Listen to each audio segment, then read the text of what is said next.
ngayong umagang ito, dako na po tayo sa pag-aaral ng salita po ng Diyos. Amen? Ready na po ba tayo? Alright. Ngayong umagang ito, we are still in the message series na binuksan po natin last month entitled I Believe. Ito po yung mga topics na dapat naiintindihan at nauunawaan ng isang mananampalataya na mga dapat pinananampalatayanan natin. What we do believe at kung saan atin ina-anchor yung ating pananampalataya. And last Sunday, binuksan po natin yung po kahalagahan po ng paniniwala sa Bible o sa salita po ng Diyos. Alright? Kaya po last Sunday, ang topic natin ay I believe in the Bible. Pero part 1 lamang po iyon. Kasi ngayon po, tatapusin ko yung part 2 po noon. But last Sunday, nung pinag-usapan po natin yung I believe in the Bible, part 1, pinag-usapan natin kung paano po natin nahawakan o paano po tayo nagkaroon ng Biblia na meron po tayong kopya ngayon. At tatlong bahagi po yan. Konting review lamang po. Alright? Una, is about the revelation. Revelation ng Panginoon sa mga nagsulat ng banal na kasulatan para sila ay maialaw, maisulat yung salita ng Diyos. Pangalawa, yung inspiration.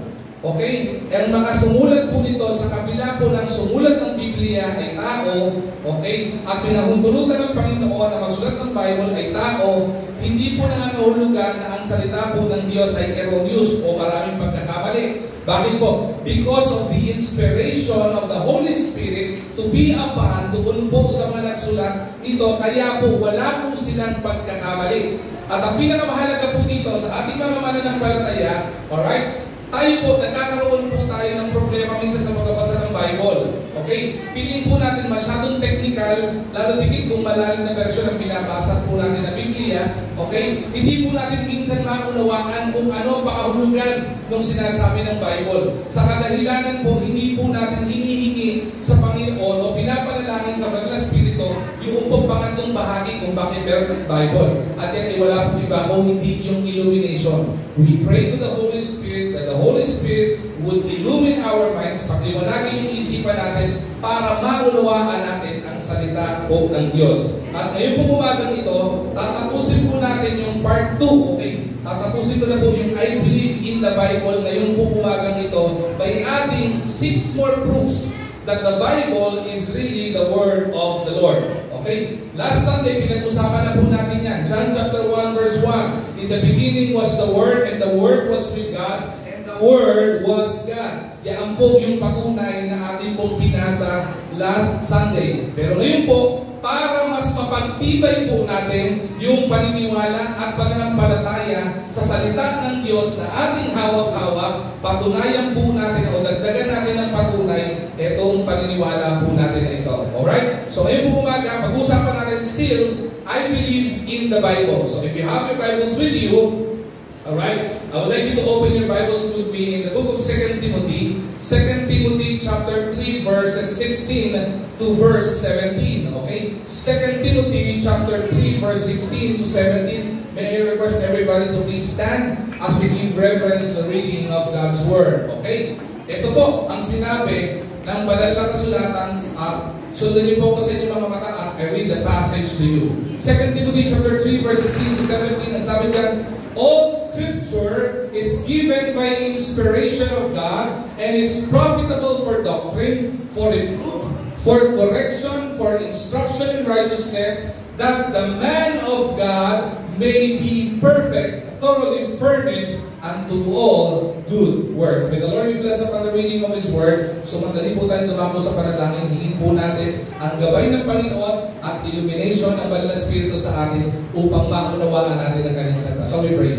Lord God, the Heavenly Father, we are so thankful for this wonderful morning na ibinigay niyo po, Panginoon, sa amin na kami ay makadapo sa lugar na ito, not only to celebrate Father's Day, but to celebrate, Panginoon, the Sunday na ay araw niyo po dakilang Diyos. Salamat po sapagkat alam po namin ngayong umagang ito, mula kanina sa awitan, nangusap ka na, at sa pag-aaral ng iyong salita ay patuloy ka pong mangungusap. Kaya po, dalangin po namin, patuloy po mangusap ng Banal na Espiritu sa kalagitnaan ng pag-aaral namin ng iyong salita. Pagliwanagin mo, Panginoon, ang ay mga isip kaisipan at lalo tigit, Panginoon, sa pamamagitan ng iyong salita ay pagtibayin niyo po, Panginoon, ang aming pananampalataya sa iyo. Itago niyo po ako sa iyong lingkuran. Gamitin niyo po, Panginoon, ako bilang iyong alipin, Panginoon, at tagapaghayag ng iyong salita ngayong umagang ito sa pangalan ni Jesus. Amen. Amen. Alright, RWMC po. Ngayon po umagang ito, sabi ko nga po, last Sunday, tatlo yung pinag-usapan natin, revelation, inspiration, and illumination, which is very much important when it comes to our belief sa salita po ng Diyos. At naunawaan po natin na last Sunday, at ngayon po umagang ito, dagdagan po natin ng pruweba po ito. And the additional proofs that the Bible is really the Word of the Lord. So, una pong bahagi, hindi ko na po patatagalin, okay? Isa-isahin na po natin dahil 4 na points po ito. Una, na pruweba na ang Bibliang hawak po natin ay salita po ng Diyos ay ito. Prophetic precision.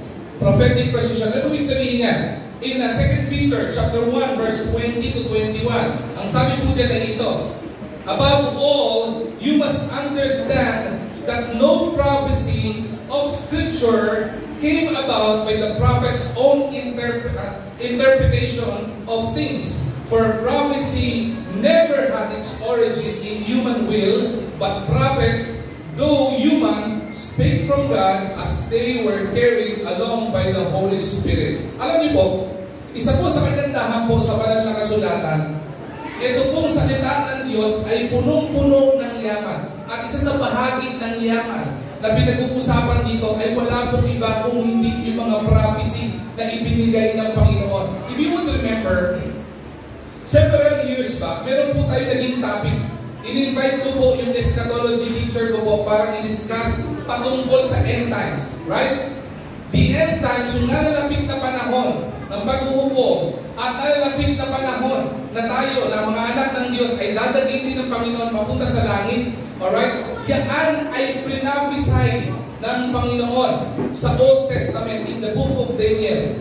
And believe it or not, the fulfillment of the prophecy is in the book of Revelation. Sa Bible po, kung papasilin po natin from Old Testament down to the New Testament, there will be a lot of prophecies. Okay? Marami pong mga sinabi po dito patungkol po sa mga possible na mangyari sa mga hinaharap. Ito po ay assuring of the divine origin and accuracy of the Bible. Alright? Yung pong mga nangyayari po ngayon, yan po ay alam na po ng Diyos. Naniniwala po tayo that the Lord knows everything. The Lord is all-knowing. Alam niya po lahat ng bagay. Sa mundong ginagalawan natin, sa buhay natin pang personal, alam po ng Panginoon yan. Naniniwala po tayo doon because He is all-knowing. And because He is all-knowing, at sa sobrang pagmamahal ng Panginoon, listen to this carefully, mahal po tayong sobra ng Panginoon, kaya ipinagkaloob niya ang salita niya para po tayo ay magabayan at hindi po mapahama. Ang tawag po diyan ay mga prophecy. And listen to this carefully. Ang prophecy po, hindi po iyan nanggaling sa mga propeta lamang po.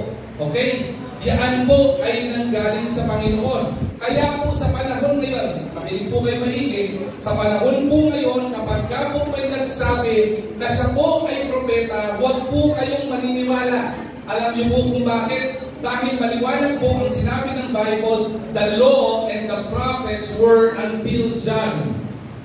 Wala na pong nadagdag na propeta maliban kay John. Okay? Kaya kung may nagsasabi po dyan sa tabi-tabi, okay, na siya ay propeta, huwag po kayong maniniwala dahil malinaw po ang salita ng Diyos na hanggang kay John lamang po ang propeta. At hindi lamang po ito yung kagandahan, the prophetic precision. Bigyan ko na po ng konting introduction ito. Kasi the latter part of this message series, ng I Believe message series, ay ini-invite ko po uli yung aking professor sa eschatology para po i-discuss ang isang mahalagang topic na iba sa atin ay sobrang excited tayo. Lalo tingin pagmamahal ng palataya. Ano po yun? Okay? We believe or I believe that Jesus Christ is coming again. Okay? Totoo po ba yun? Papatunayan po natin po yun. And maliwala po kayo sa hindi, Hindi po nagsasabi na parating ng Panginoon dahil wala po nakakaalam kung kailan darating ang Panginoon. But it was prophesied in the Bible that God or Jesus Christ will be coming again at tayong mga mananampalataya ay kukunin ng Panginoon, dadagitin ng Panginoon sa langit kapilingan. Kaya po mahalaga po iyon. Bakit?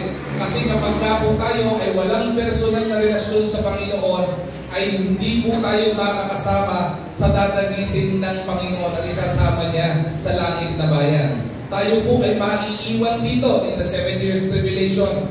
Okay? Kapag wala po tayong Kristo sa puso po natin. At ano yung pagdadaanan sa 7 years tribulation? It was also prophesied in the book of Revelation. And it would be fulfilled. Pinagpipray nga natin sooner than later eh. Bakit? That's the most awaited event ng isang anak ng Diyos na tayo po ay makapiling po natin ang ating tagapagligtas. It was prophesied in the Bible. At maliwanag po sa hindi, the prophecy is so precise and timing lahat ng bagay. From the book of Revelation, pagdating ni Jesus Christ, it was prophesied. There is actually a computation. May mathematical computation po diyan. Lahat po ng mga bagay na prophesied sa Bible ng mga propeta, ito po ay nagkaroon ng kaganapan at yung iba dito ay magkakaroon pa lamang po ng kaganapan. So one thing na para maniwala po tayo sa salita ng Diyos is because of the prophetic precision ng mga prophesied ng mga prophets na nanggaling po sa Panginoon. Dugtungan ko po itong point na ito. Hindi lamang po kasi po ito prophetic precision o precision. Kaya po sa tinawag na prophetic precision is because of the fulfilled foretelling. Pag sinabi pong foretelling, hindi po ito hinula. Ibig sabihin, nalaman, naunawaan, nabanggit at nanggaling sa Panginoon at nagkaroon po ito ng fulfillment. Ibig sabihin, nagkaroon po ng kaganapan. Alright? Yan po yung mahalaga po dyan. Kaya kung titignan po natin, in the book of Isaiah chapter 53 verse 3 to 5, ang sabi natin, He was despised and rejected by mankind, a man of suffering and familiar with pain, like one from whom people hide their faces. He was despised and He held Him in low esteem. Surely He took up the pain and bore our suffering, yet we considered Him punished by God, stricken by Him, and afflicted. But He was pierced for transgression, He was crushed for our iniquities. The punishment that brought us peace was on Him, and by His wounds we are healed. The greatest ever prophecy that was ever prophesied in the scripture that was fulfilled more than 2,000 years ago, ayan ay wala pong iba kung hindi yung unang pagdating o yung kauna-unahang pagdating ni Kristo sa lupang ito. And it was prophesied in Isaiah na dadating ang tagapagligtas natin. At sinabi po dito kung ano mangyayari. Diba? Siya po ay ipapunish. Siya po ay sasaktan. Siya po ay aakusahan ng mga mali. Siya po ay mapapako sa krus para sa ating mga kasalanan. And believe it or not, may mga hindi man naniniwala, but it was fulfilled more than 2,000 years ago. When Jesus Christ came to earth, nabuhay sa lupa, ipinakita at pinamala sa kanyang kapangyarihan, ipinakita ang kanyang ministeryo ng pagmamahal sa lupa, ipinakita kung paano niya mahal ang kanyang mga nilalang tayo mga tao, ipinakita at pinamalas niya mga milagro, ipinamalas niya ang bulag, kaya niyang bigyan ng paningin, ang pilay binigyan niya ng kapangyarihan para tumayo, ang bibig nakapagsalita, ang patay binuhay, yun po ay walang iba kundi si Yesu Cristo. At ang pinakamagandang pinamalas ng Panginoon Yesu Cristo sa atin na ipinaphesy o sinabi sa book of Isaiah chapter 53, alam niyo po kung ano yun, na tayo pong mga kasalanan sa sobrang pag-ibig ng Panginoon, pinadala niya yung bugtong na anak niya para tubusin tayo sa ating mga kasalanan upang tayo ay hindi mapahamak. Dahil maliwanag po ang sabi ng Roma, lahat ng mga kasalanan, dahil galit ang Panginoon sa kasalanan, kapag namatay tayo na walang personal relasyon sa Panginoon, tayo ay lahat hellbound. But praise be to the Lord. Alam niyo po kung bakit? Sa pag-ibig ng Panginoon, hindi po dinisenyo ng Panginoon ang impyerno para sa atin. dinisenyo ng Panginoon ang impyerno para maunawaan natin na may kaparusahan ng kasalanan at para maintindihan natin na may mas magandang pangako ang Panginoon sa bawat mananampalataya na magtitiwala at mananampalataya sa Kanya. It was prophesied. It was a prophetic precision. It was a fulfillment of the prophecy na dumating ang Panginoon. And with that prophecy, marami po tayong pwedeng patunayan. Una, yung Biblia ang hawak natin ay totoo at salita ng Diyos. Pangalawa, makikita po natin kung itong prophecy na ito na pagdating ni Jesucristo nagkaroon ng sakatuparan, ibig sabihin, yung iba pang mga pre-prophesy sa Biblia ay magkakaroon din po ng fulfillment. Magkakaroon din po ng fulfillment yung second coming. And if you will look at your Bible, the signs of times, makikita po natin, there will be turmoil na magkakaroon ng taggutom, magkakaroon ng matitinding bagyo, magkakaroon ng paglindol, magkakaroon ng mga rumors of war. Every signs and symptoms ng pagdating o malapit ng pagdating ng Panginoon, ipinakita. And that is one proof that the prophecy of the Bible is actually precise and is going to be fulfilled. Ayun, kailan po, Pastor, darating ang Panginoong Jesucristo? Hindi ko po alam. Hindi po siya nag-text sa akin. At maliwanag din po ang Bible, wala po makakaalam. Kaya po nalulungkot ako kapag kami nagsasabi na tipong dadating na ang Panginoong Jesucristo, magkakaroon sa second coming, ganitong buwan na to. Ako po, nalulungkot po ako doon. Bakit? Madidiling na naman ang pagdating ng Panginoon. Kasi sabi ng Bible, wala makakaalam eh. May nakaalam. Diba? But again, one of the proof that the Bible we are holding is the Word of the Lord, is the precision of prophecy and the fulfillment of the foretelling of those prophecies. Pangalawa po, na makikita po natin, isa po sa pinakamagandang pruweba na ang Biblia ang hawak po natin ay dapat nating paniwalaan. Ito po ay walang iba kung hindi yung enduring essence or enduring essence. Ano po sabi ng Isaiah chapter 40 verse 8? Ang sabi po diyan, the grass withers and the flowers fall, but the word of God endures forever. Ang ganda po nito. Isa po sa pinakamagandang patunay na ang Biblia o sa Bible na hawak po natin, anumang pong versyon niyang hawak-hawak natin, na yan man ay inimprenta o nasa telepono, yan po ay salita ng Diyos. At ang patunay po nito is the enduring essence of the Word of God. Alam niyo po ba, magmula po nung nailathala ang Biblia, napakarami pong persecution na pinagdaan nitong librong ito. Ang dami pong mga decree, ang dami pong mga batas na nagsabi na itong Biblia ito ay dapat i-wipe out sa mundong ito. Alam niyo po ba yun? History would say, even during the time of the Nazi, okay? Alam po natin kung anong story niya, hindi po ba? Nagkaroon ng Great Holocaust. Lahat ng mga Hudyo pinapatay ng mga Nazi, okay? As ano pong ginawa? Hindi lamang po ginawa ng mga Nazi during that time was to eradicate the lineage of the Jews. Patayin mga Hudyo.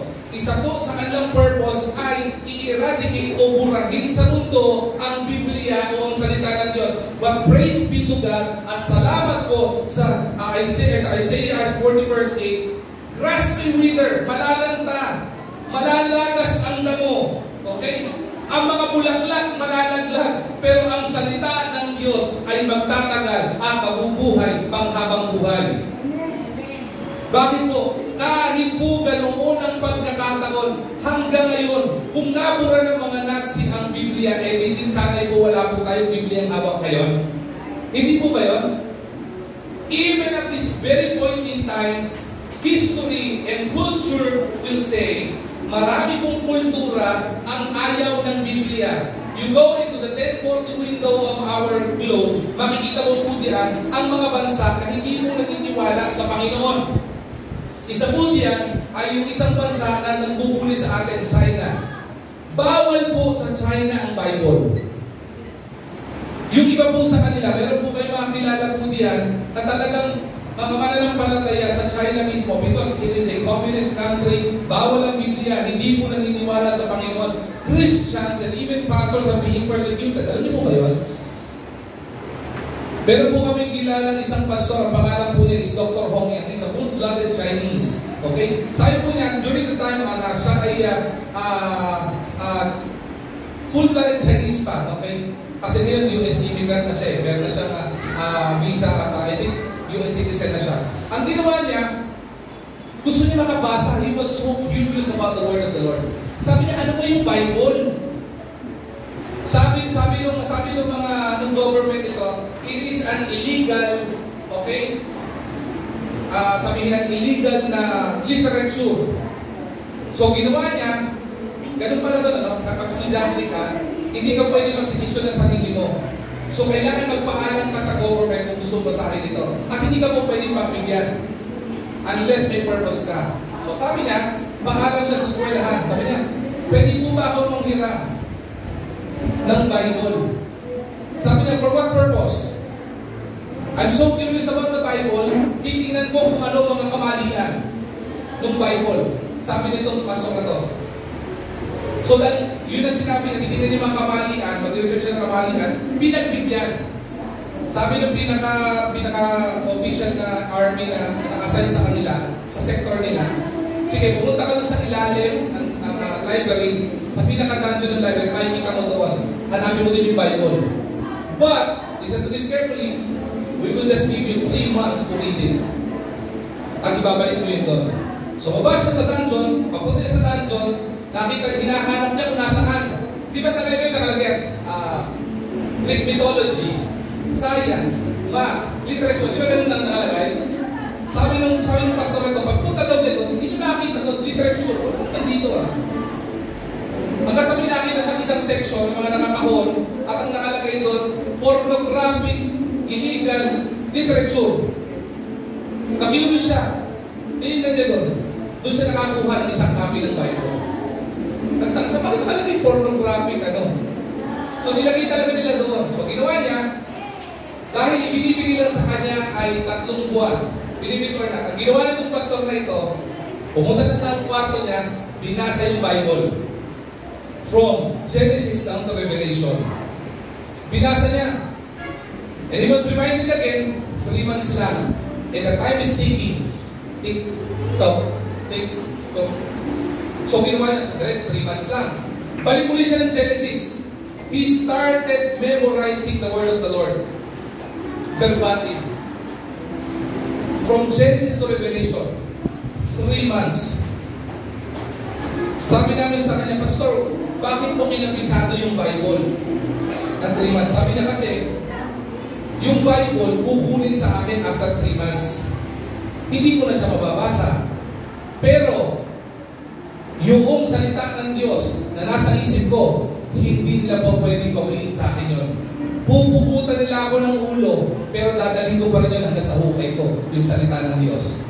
Tama ang Bible, di ba? Grass may wither, flowers may fall, but the word of God will endure forever.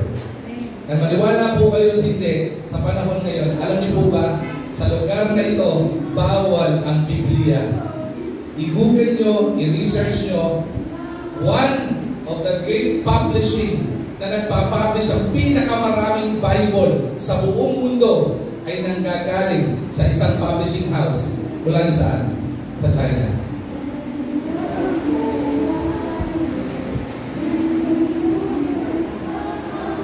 Grass may wither, flowers may fall, but the word of God will endure. Mawawala na po tayo sa lupang ito, pero ang salita ng Diyos mananatili pa rin po. Yan po ay isang malinaw po na patunay na ang salita po ng Diyos remains relevant, authoritative throughout the ages. Wala pong pinipili. Kahit bata, makaka-relate. Kahit teenager, makaka-relate. Kahit po professional, makaka-relate. Kahit po adult, kahit mga nanay, kahit mga tatay, makaka-relate. Alam niyo po bakit? Because the Word of God is relevant and authoritative through all the ages. Pangatlo po, na patunay.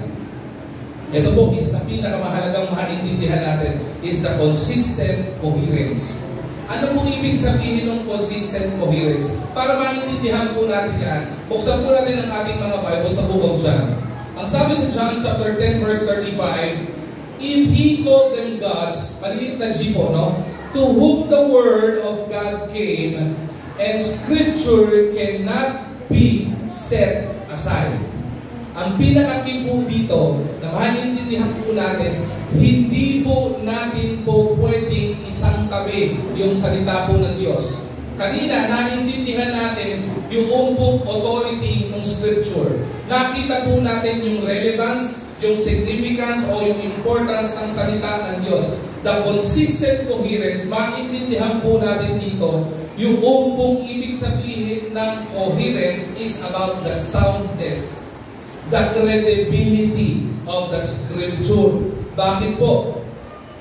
Hindi po ba ang salita po ng Diyos, kaya po hindi siya naging questionable sa karamihan dahil po ito ay isinulat ng tao? Tao ba?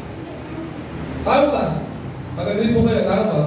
Napag-usapan po natin. But we understood last Sunday na kaya po natin pinaniniwalaan ang salita ng Diyos bagaman isinulat ito ng tao sapagkat yung sumulat nito at yung mga naisulat dito, ini-reveal ng Panginoon sa kanila. At yung mga nagsusulat, they were inspired by the Holy Spirit para sila ay maisulat nila ng tama yung gustong ipahiwatig ng Panginoon. Sa kabila po nito, mula po sa Book of Genesis down to the Book of Revelation, napakarami pong authors ng nagsulat po ng Bible. Okay? The Book of Matthew, it was written by Matthew. Luke, di ba? Yung Isaiah, Prophet Isaiah. Iba-iba po ang nagsulat ng salita ng Diyos. Though they are guided by the Holy Spirit, iba-iba pa rin po yung nagsulat po nito.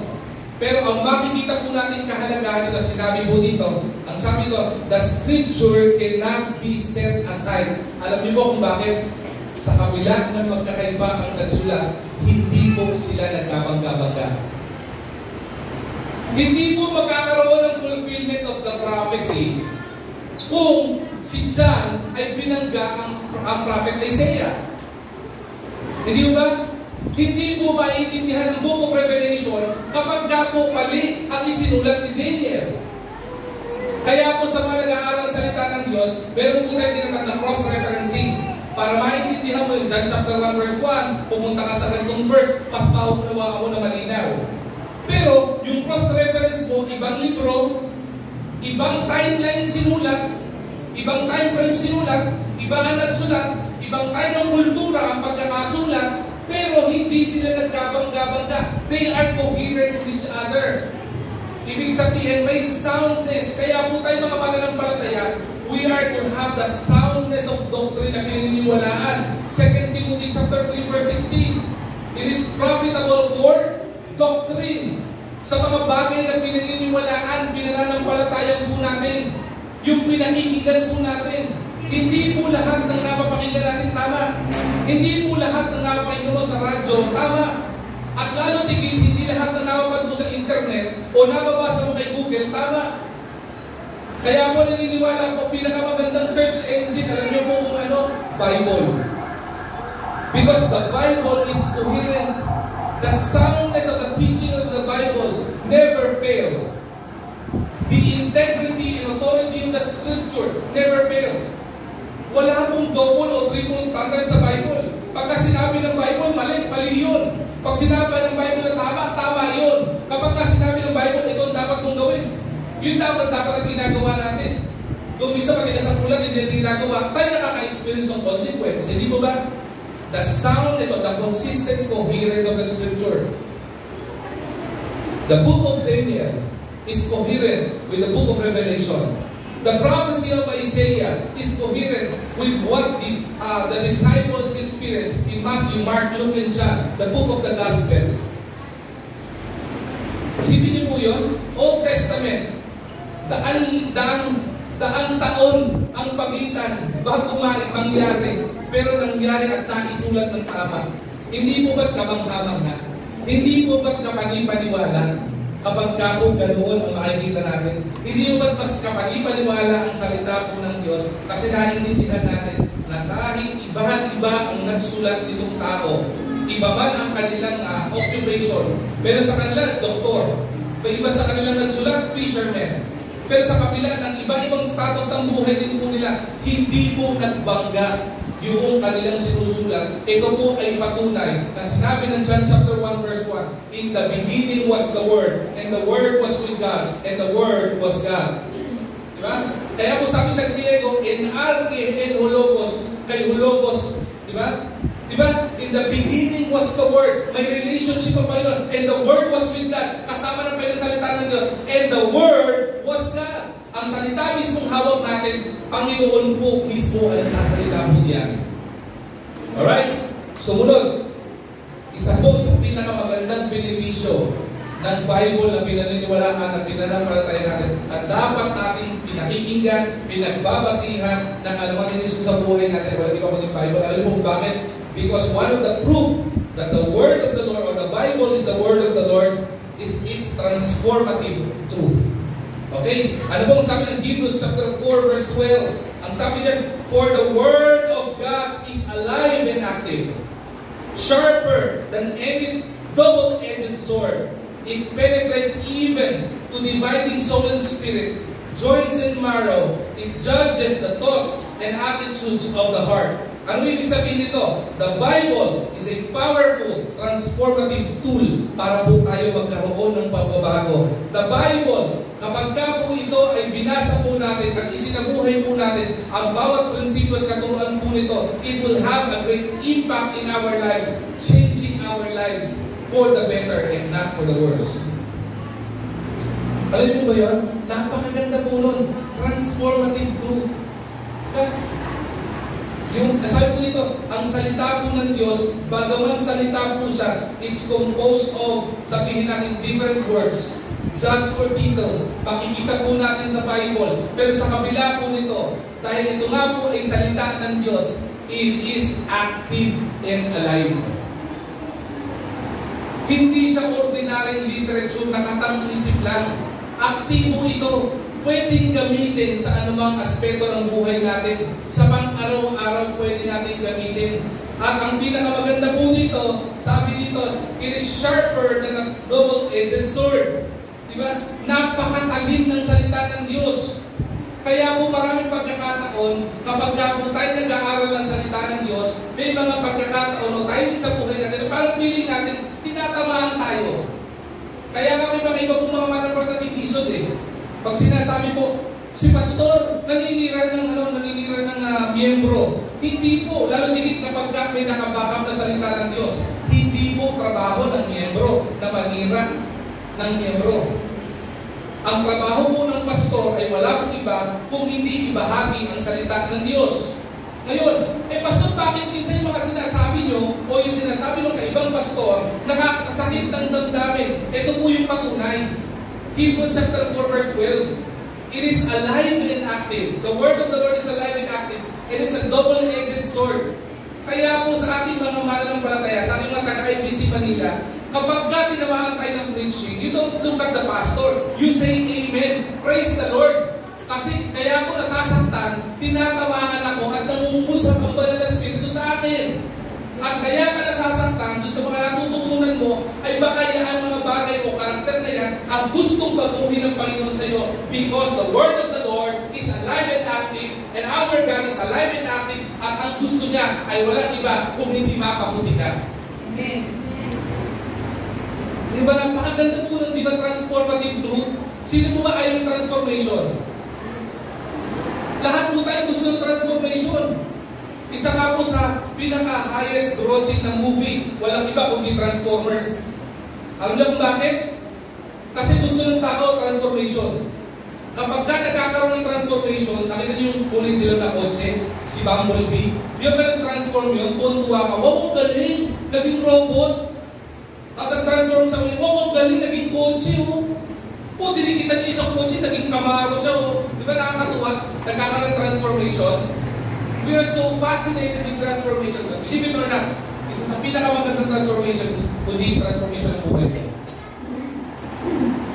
Ang pagkaroon ka ng pagbabago na maganda sa buhay mo, yun ang pinakamagandang transformation.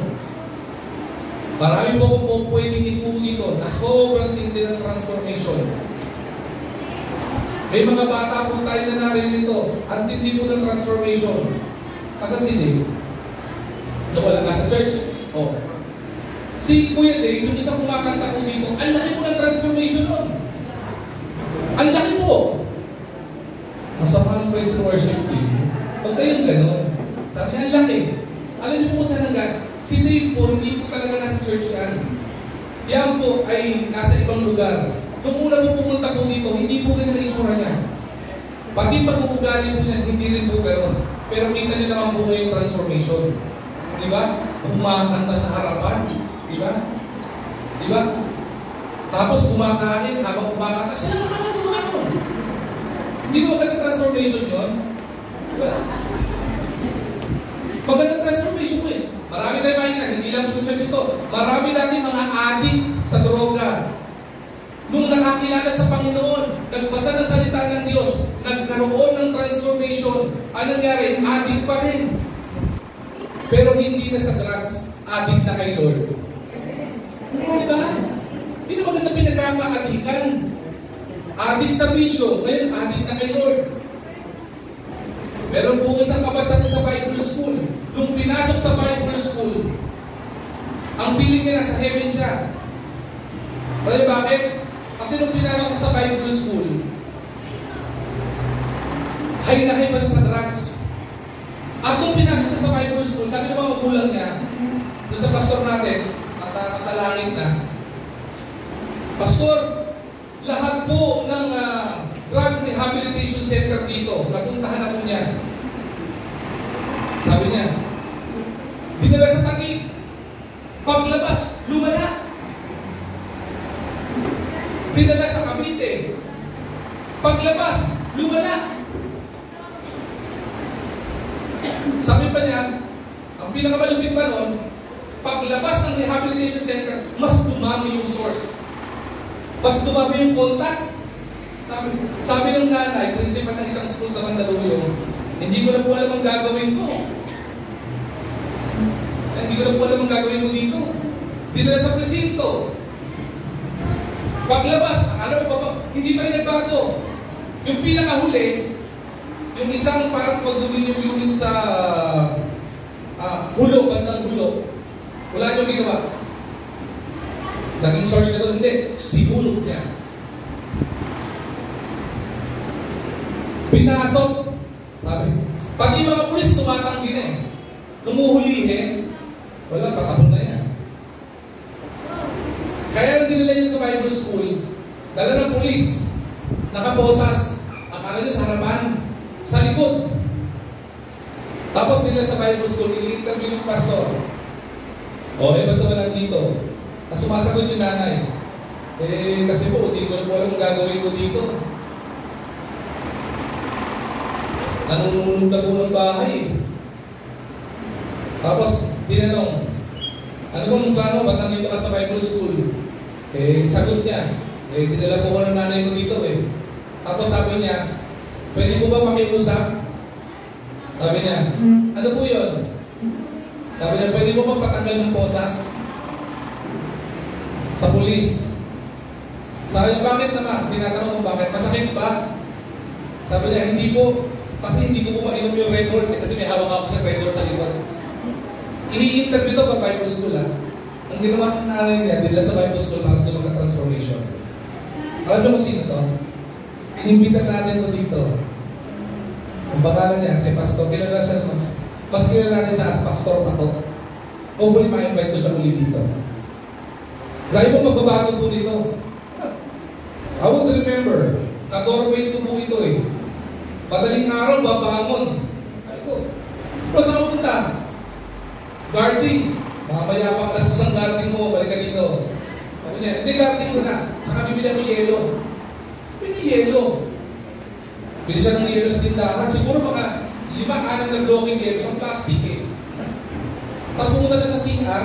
Pagpasok niya ng CR, nilagay niya lahat ng yelo sa isang balding tubig. Tapos, lahat ng mga nasa dorm, mga matatanda sa IBC, dalawang dorm sa IBC dati, rooftop at saka Alcatraz. Yung Alcatraz sa ibaba yun, malapit sa CR. Nagkat na baba yung mga estudyante sa Alcatraz kasi akala may gulo. Kasi nagbuho siya ng tubig na may yelo. Sumisigaw siya, umiyak. Woo! Ikaw ba maligo ka ng alas 2, alauna na magaling araw na may yelo, hindi ka hihiyaw? Tinanong, ba't ka ba naligo na may yelo? Sabi niya, ginigiyam ako sa droga eh. Kailangan medyo manidang katawan mo. Pinanlalabanan kong patuloy. Sa ginagawa niya, after niya magalang, mawawala yung pagka-desire niya sa drugs, no? Lalabas siya, mag-guard siya, bubuksan yung Bible niya, babasa siya. Tapos kakausapin kayo minsan, bro, sabi niya, o bakit? Hindi ko maintindihan. Alin? Yung binabasa ko. Ano binabasa mo? Bible. Pagbukas namin, ano ba yan? English eh. Hindi ko maintindihan. Bakit English ang binabasa mo? Wala akong Tagalog Bible eh. Tapos sabi niya, harap tayo bukas kasi madaling araw na eh. Sabi niya, bro, pwede ba i-translate mo sa akin? Ginawa pa akong translator madaling araw. Diba, tulog din ang utak ko pag madaling araw. Hindi ako makapag-translate, baka mag-nosebleed ako. Pero alam niyo, kung nakita niyo yung buhay ng tao ito, binago ang buhay. Dating adik sa droga, ngayon adik kay Lord at adik sa gawain ng Panginoon. Ngayon, nagpapastor sa Mindoro. May isang bagong gawain itinayo doon na nagpapastor sila doon at ginagamit ng Panginoon. Sa salita po ng Diyos at sa Diyos, hindi po imposible ang pagbabago. Kaya kung tingin po natin sa sarili po natin, hopeless case na tayo. Huwag ka mag-alala. Pag nakikita ko po iba sa inyo, ang laki po ng pag-asa po ninyo. At pag nakikita ko kayo, nakikita ko rin iba sa sarili ko. Kung ako nga, binago ng Panginoon, kayo pa. Yung mga ating ka, binago ng Panginoon, kayo pa. Ang tanong, sino ba ayaw ng pagbabago? Lahat tayo gusto ng pagbabago. Tama po ba? Sino gusto ng bagong cellphone? Tasa pa. Yan. Kung gusto ng bagong cellphone, huwag kayo lumapit sa akin. Kay Brother Alan, mayaman to eh. Yan. Maraming cellphone yan. Okay. Sino ba? Sino gusto ng bagong damit? Yan. Gusto ng bagong damit? Huwag kayo lumapit sa akin. Lapit kayo kay ano? Kay Brother Erwin. Yan. Mayaman din yan. Oo. Pero kung gusto niyo ng bagong buhay, huwag din kayo lalapit sa akin. Lapit kayo kay Lord. Mabaguhin niya buhay niyo. Diba? At iba sa inyo makapatunayan nyo. Iba sa inyo magte-testimony. At di ko ako po dati akong ganito. Pero nakilala ko po ang Panginoon. At narinig ko po yung salita niya. Binago po niya po. Alright? Dalawa na naman po. Tapos na ako. Sabi ng iba, okay, bago daw tayo maniwala, di ba? Ang common na ginagamit ng mga tao para maniwala ako, to see is to believe. Tama po ba? Tama ba? That's the principle of us humans. Para maniwala tayo, to see is to believe. So kung gusto nyo maniwala kayo na pogi si Pastor BJ, kailangan nyo makita ang pogi si Pastor BJ. Tama? Tayo nga, pagpasok tayo ka nga. Tayo ka. Pogi ba? Okay, ikaw, to see is to believe. Nakita mong pogi, di ba? Kaya naniniwala kang pogi. Ngayon, iba sa atin, sa salita ng Diyos, hindi tayo naniniwala ng Bible ay salita ng Diyos kahit nakikita at nahahawakan natin ito, hindi pa rin pinaniniwalaan kasi wala po tayong paniniwala na wala nakakita. Yun ang akala natin. Kasi ang sabi dito, one of the proof that the Bible is the Word of God is the eyewitness evidence. Ano po ang sabi ng 1 John chapter 1 verse 1 to 2? That which was from the beginning, which we have heard, which we have seen with our eyes, which we have looked and our hands have touched, this we proclaim concerning the word of life. The life appeared, we have seen it and testified to it, and we proclaim to you the eternal life which was with the Father and was appeared to us. Tingnan niyo po yung sinasabi po dito. Ito po, kung ibabangga po natin, i-cross-reference natin ito sa John chapter 1 verse 1, in the beginning was the Word. Sabi po doon, di ba? Tingnan niyo po yung sinabi dito. That which was in the beginning. Patunay pa rin po. Kasimula pa lang, even before the creation of man, the Word of the Lord already exists. Sinabi din po dito, which we have heard. Narinig natin.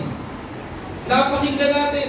Wala pong wala kung sino mong tao siguro sa mundong ito na hindi pa nakakarinig ng salita ng Diyos. Kung meron na siguro, limited na lang po yun. Lalo na po ngayon, in the social media age, pumunta kayo sa mga Facebook reels ko, makikita nyo, papapakita nyo iba't ibang verses at Bible. We've heard the word of the Lord. Ano ba sabi po diyan? Diba? Not only do we have heard it, we've touched it. Nahahawakan na nga po natin eh. Diba? Nahahawakan natin.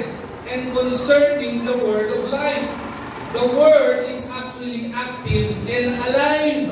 Kaya sabi ito, word of life. Kaya po maraming mga mananampalataya, walang buhay sa mananampalataya because we don't base our faith sa word of the Lord. Because the word of the Lord is our word of life. Gusto magkaroon ka ng buhay sa pananampalataya mo? Magkaroon ka ng energy o sigla sa pananampalataya mo? Kailangan ibase mo ang pananampalataya po natin sa salita po ng Diyos. Because the word of the Lord is not only His word, but it is Him alone also. At yun po ay active and alive. The Bible includes first-hand accounts from eyewitnesses adding credibility to its claims. Go to the New Testament, Matthew, Mark, Luke, and John, the book of the Gospel. It was a first-hand experience na habang sinusulat po nila ito, they were in the active ministry kasama ang Panginoon. When they wrote yung mga miracles ng Panginoon, they were there when God or Jesus Christ is performing the miracles. When God fed more than 5,000 people, na andun po yung mga disciples and they are writing the Holy Scriptures during that time. It was a first-hand experience. So kung ang basihan po natin ng paniniwala sa salita ng Diyos is to see, is to believe, meron po mga nakakita, meron po mga eyewitness, meron po naka-experience. Sa batas, kapag ka po may krimen, kumarap ka sa husgado, kailangan po ng testigo para mapatunayan kung ikaw ba ay nagkasala o hindi. Tama po ba? Sa salita po ng Diyos, dahil po merong mga nakakita, merong po mga naka-experience, there are eyewitness that is actually testifying that the word of the Lord is God Himself. And the word of the Lord is essential and authoritative. Pag-uwi po natin. Panghuli po, sino po dito mahilig sa history? Pakatas nga po mahilig. Sino mahilig sa subject ng history? Sa TV mahilig po ano? Kailan po yung World War II? Yan. Ano yung mga pensa? Ba? Kailan? Saan nagsimula? Mahilig tayo sa yung mga mahilig dyan. Ibig sabihin, we are so fascinated with what has happened before during our times. Yung mga gera, di ba? Yung mga tipong si Alexander the Great, we are so very much, sabihin natin, amazed sa mga kanyang story. Alam niyo po ba, sa Bible, ito po ay meron din pong patunay. Even our history will prove that the Bible is the Word of God. Ang tawag po diyan ay historical harmony. Tingnan niyo po ito This is actually the experience of Theophilus. Sabi ito, Luke chapter 1 verse 1 to 4. Many have undertaken to draw up an account of the things that have been fulfilled among us, just as they were handed down to us by those who from the first were eyewitnesses and servants of the world, of the word. With this in mind, since I myself have carefully investigated everything from the beginning, I decided to write an orderly account for you. Di ba? An orderly account for you. Sabi ito, most excellent Theophilus, so that you may know the certainty of the things that have been taught. Yung mga naituro, makita mo yung consistency, makita mo yung credibility, the Bible historical accuracy, and the detailed accounts of the writers of the book makes the Bible reliable with the divine inspiration of the Lord to the writers of the book. Amen. Alam niyo po ba yan? Bigay tayo ng konting history. History would say that the Jews were actually enslaved by the Egyptians. Tama mo ba? Balikan niyo po ang history po natin. Kung ang pininiwalaan niyo ay historical books, go to your historical books. Makikita mo na ang mga Hudyo ay inalipin ng mga taga-Egypto. And the Bible in the book of Exodus would clearly and orderly, it would be stated sa Exodus na sila ay naging alipin. Okay? ng mga taga-Ehipto at verbatim, detalyado, pinakita din po kung paano sila inilabas ng Panginoon out of that bondage. Mahilig kayo sa history. Palalimin pa natin ang history. Sino naniniwala sa dinosaurs? Taas po ang kamay. Wala? Tingnan niyo yung katabi niyo. Ano naniniwala na Pastor Book ng dinosaur? At saka po pag huminga parang hinga din ng dragon. Diba? Hindi po gano'n. Alam niyo po ba, even, okay, science and historical science ay nasa Bible. Alam niyo po ba ang mga dinosaurs nasa Bible? They were not known to be dinosaurs. They were called leviathans sa scripture. And they were described as big and large creatures known to be by the scholars, Bible scholars, to be dinosaurs. And even the time of their existence, okay, ipinakita ko kung kailan sila nag-exist. Nasa Bible po yan. Gusto nyo mas malalim pa? Masyadong luma na yung dinosaur. Mas palalimin pa natin. Kilala niyo mo yung pinakaninuno nyo. Diba? Pag tinanong ko kayo, sino ang lolo at lola mo? Diba? Sasabihin mo, diba? Lolo Berto, Lola Linda. O ang tanong, sino ang lolo ng lolo at lola mo? Kilala mo? Ang sagot ng iba, ewan ko po, sa lelang mong panot, hindi mo alam. Kasi ang layo na sa genealogy. Pero alam niyo ba, na kahit yung kaninununuan natin ay nakasulat sa mga kasulatan? Yung pinaka-pinanggalingan at pinagmulan ng lahi po natin, historically, will be found in the scriptures. Alam niyo po kung sino yun? Adam and Eve. And even kung paano sila nilalang ng Panginoon, isinulat po doon. Ito po isa sa pinakabagay na kamangha-mangha sa pinagbabasihan po natin ng pananampalataya. Kapag ka naman po hanggang ngayon nagdududa ka pa, hindi ko alam problema mo na. Baka ikaw, nire-reject mo na lang. Kasi kung ang paniniwala mo ay siyensya, pinatunayan ng Bible ang siyensya, na sa kanya rin simula ang siyensya, bakit hindi ka naniniwala sa Bible? Kung ang pinaniniwalaan mo ay history, even the Bible itself would actually attest the historical times of where we are living right now, hindi ka pa rin naniniwala. Ngayon, kung ikaw naniniwala ka sa prinsipyo ng karamihan na to see is to believe, there are eyewitnesses na nagsasabi, nagpapatunay na ang salita at ang Bible na binabasa po natin ay salita po ng Diyos, magdududa ka pa rin ba? And let me end with this. As we end this message po ngayong umaga ito, up to last Sunday, sana po maging hangon sa atin na yung Bible na hawak natin, hindi lamang po natin ito sa tabi. The grass may withers, the flowers may fall, but the Word of God will endure forever. Pero sana po sa atin, yung mga Bible po natin, hindi lamang po mailagay sa isang lagayan ng libro, kung hindi po mailagay po natin sa buhay at puso po natin. At kung ngayon sa dali kong ito, isa ka doon sa mga naniniwala o hindi naniniwala sa salita ng Diyos, na ito ay salita mismo ng Diyos at ito po mismo ay Diyos, na meron tayo, maunawaan po natin that the Lord gives a lot of proof. And with the proofs that we've experienced, the proofs that we've studied, from the revelation, inspiration, and illumination ng Panginoon sa mga writers and readers of the Bible, with the proofs na pinag-aralan po natin ngayon, without a doubt, the Bible is God's Word. Amen? At kung ito po, walang pagdududa, diba? Walang hesitation, ito po ay salita po ng Diyos. At kung ito po ay salita ng Diyos, ibig sabihin, mahalaga po ito. At kung mahalaga po ito, dapat po ito binabasa. At hindi lang po binabasa kung hindi isinasabuhay. Kaya sabi ng Bible, men shall not live by bread alone, but by the word that comes out of the mouth of God. Sabi ng Bible, ang utos ng Panginoon sa mga mananampalataya, meditate in the word day and night. Basahin natin, pagbilay-nilayan natin, unawain natin, intindihin natin, at lalo tigit, huwag lang natin i-interpret.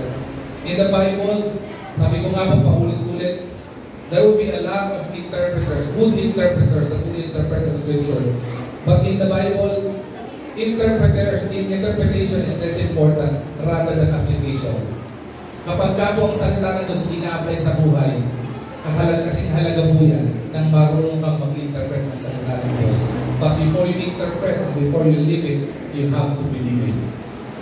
Without a doubt, the Bible is God's Word. Tumayo po tayo na. So we pray. Lord God, Heavenly Father, we are so thankful and we are so grateful, Panginoon, sapagkat, Panginoon, pinagtibay mo muli, Panginoon, ang pananampalataya namin sa iyo, Panginoon. Sa magitan, Panginoon, ng aming Panginoon, naunawaan sa 2 linggo, Panginoon, na ang salita mo from the beginning already exists. Because the Word of you, Lord God, doesn't have a relationship alone with you, but it is also you, Lord God. Kaya po kayo, dalangin namin sa kabila ng mga proofs na ito, patuloy na pagtibayin ng pananampalataya namin. Patuloy mo kaming hamunin, Panginoon, na magbasa, unawain, at isabuhay ang iyong salita, Panginoon, na aming napapakinggan, napapanood, o aming binabasa, Panginoon. Again, we give you back all the praise and all the glory. In Jesus' mighty name we pray. Amen. Alright? Are we blessed?